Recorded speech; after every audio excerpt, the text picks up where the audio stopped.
What's up, people? Fucking beautiful day. Joe Delaney is on his beanbags. To beanbag, the verb, I am beanbagging. Okay, this is what I'm thinking, basically, right? This is beanbag contemplation. So, I basically think that we go through life, and at various points, quite often, actually, particularly for me, we have realizations, whether it's nuggets of trivial bits of information, I suppose not trivial, but nuggets of actual, information, or like deeper level kind of realizations, deeper level shit. But it happens a lot, and we think, shit, I wish I knew that earlier. If I'd have known this sooner, then I would have made the progress that I've made and gotten to where I am quicker. So,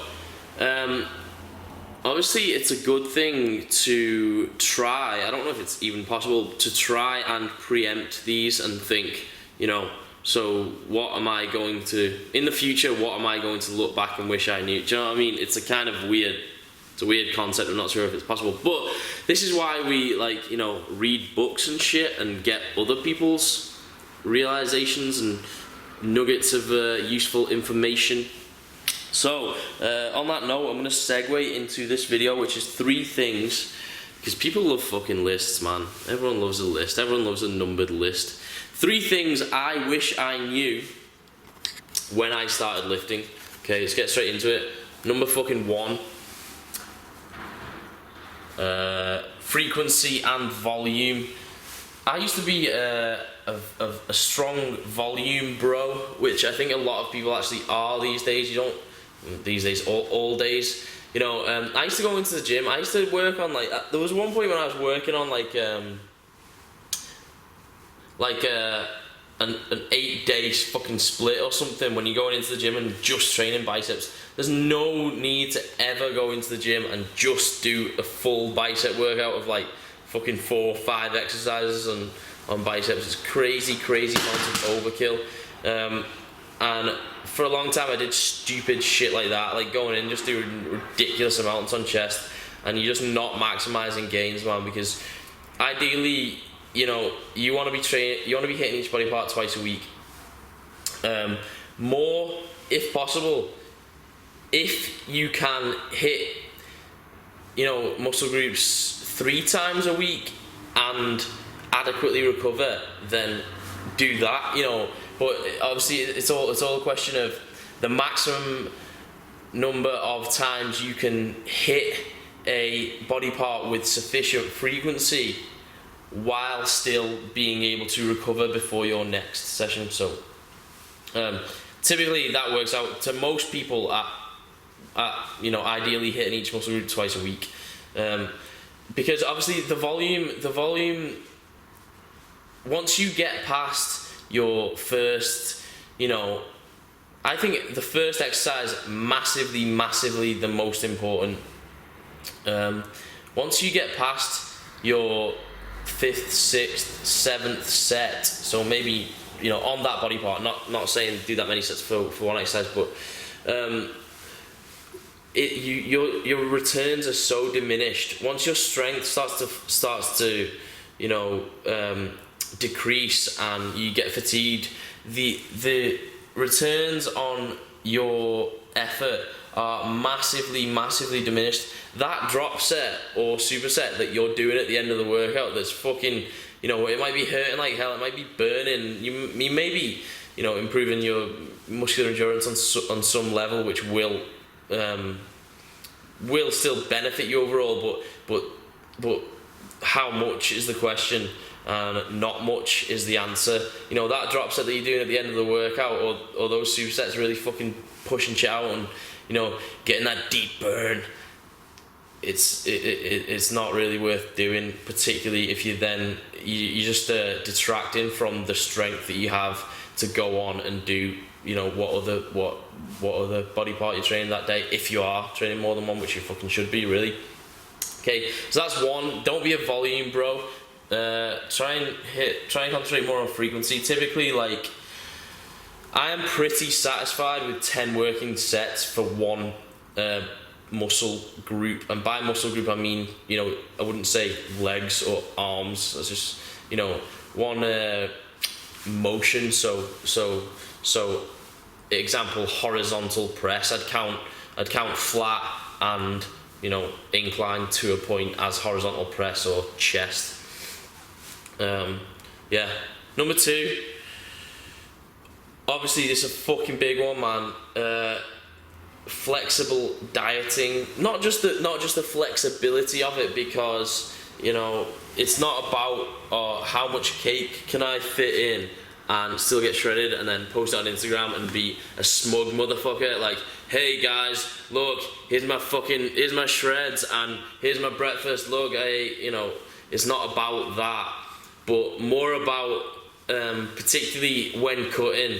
I spent periods eating clean, but still nailing calories, man. And you don't want to be, obviously, if you're in a surplus, you could literally eat fucking chicken and spinach all day, and you can still gain weight. It'll be fucking hard, but you can still gain weight if you're in caloric surplus. This is basic noob info, but so one of the main questions I get asked is how to work out your macros. So basically, this is going to lead me onto my third point, actually, which is not just lifting, actually, but overarching principle for how to look at fucking the world, which is critical thinking and independent judgment. So basically, being able to do things for yourself, being able to look at information and just look at it with skepticism and be able to say, right, so what's it saying? What's the argument for it? Is it substantial, irrefutable scientific evidence, or in absence of that, is it more likely than not based on ideally evidence and research rather than anecdotal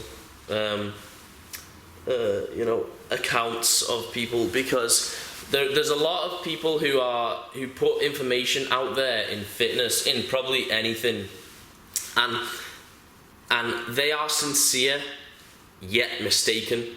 So for example, say I am up to my eyeballs on one of the trends, I don't know the powerful one, man.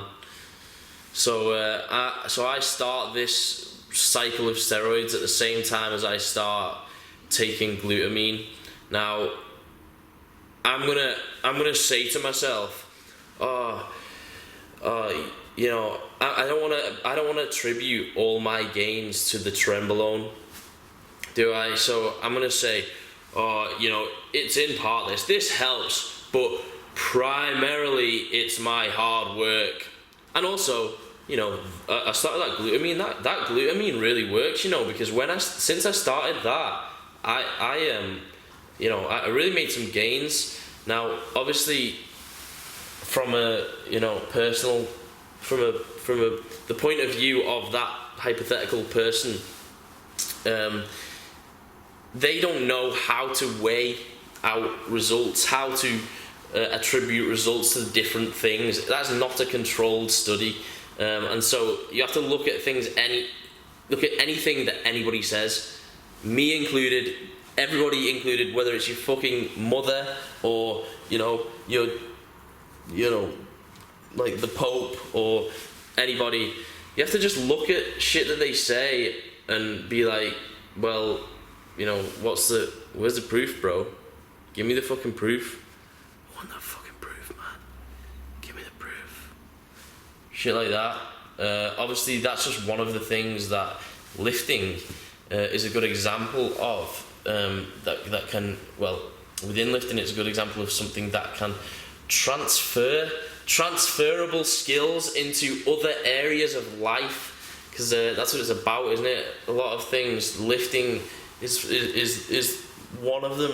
you know, just a microcosm where we can learn shit and then just apply it somewhere else. That's what I'm saying.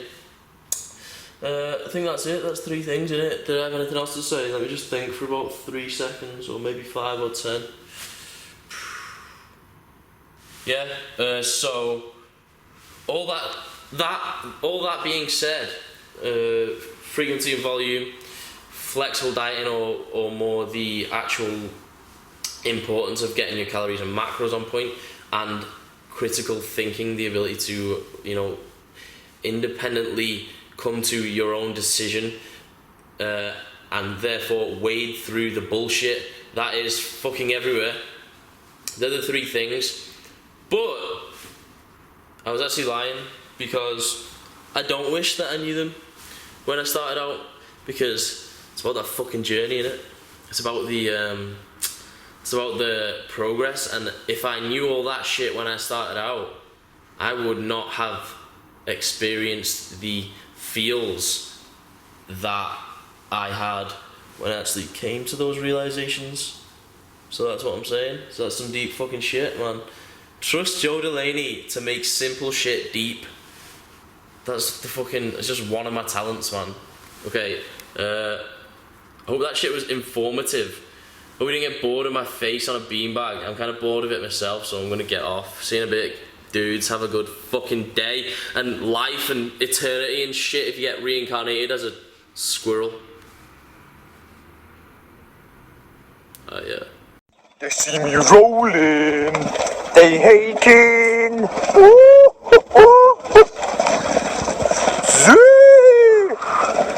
Joey Lenny is my hero.